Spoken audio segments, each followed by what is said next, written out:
નમસ્કાર, જય માતાજી, જય ઠાકોર સમાજ। હું અલ્પાવી ઠાકોર, કુબા ગ્રામ પંચાયત ઉપસરપંચ।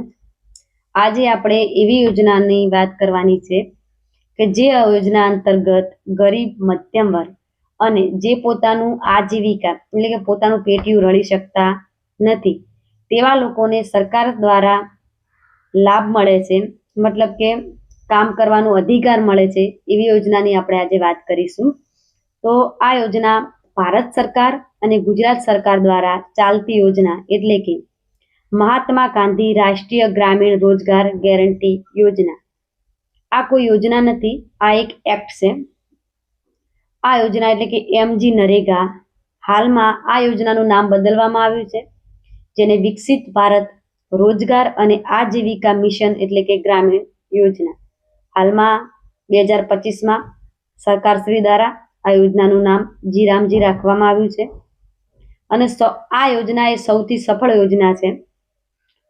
આની શરૂઆત 2 ફેબ્રુઆરી 2006માં આંધ્રપ્રદેશના અનંતપુર જિલ્લામાંથી વડાપ્રધાન મનમોહનસિંહ દ્વારા કરવામાં આવી હતી।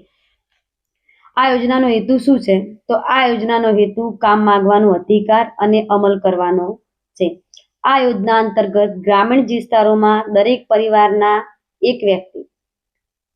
પરિવારનો એક વ્યક્તિને વર્ષમાં ઓછામાં ઓછા 100 દિવસ ઓછામાં ઓછા 100 દિવસનું બિનકૌશલ્ય કામ આપીને તેને રોજગારી આપવામાં આવે છે।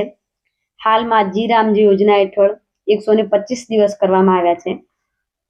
અનુચ્છેદ 19, 21 અને 23A હેઠળ બંધારણ ભારતના નાગરિકને અધિકાર અને મૂળભૂત અધિકારમાં સ્વતંત્રતાનો અધિકાર છે અને સ્વતંત્રતાનો અધિકાર હેઠળ દેશના નાગરિકને હક છે કે જેઓ તે બેરોજગાર છે, પોતાનું જીવન નિર્વાહ માટે જો તે પોતાનું પેટીયું રળી શકતો નથી તો તે સરકાર પાસે કામ માંગી શકે છે।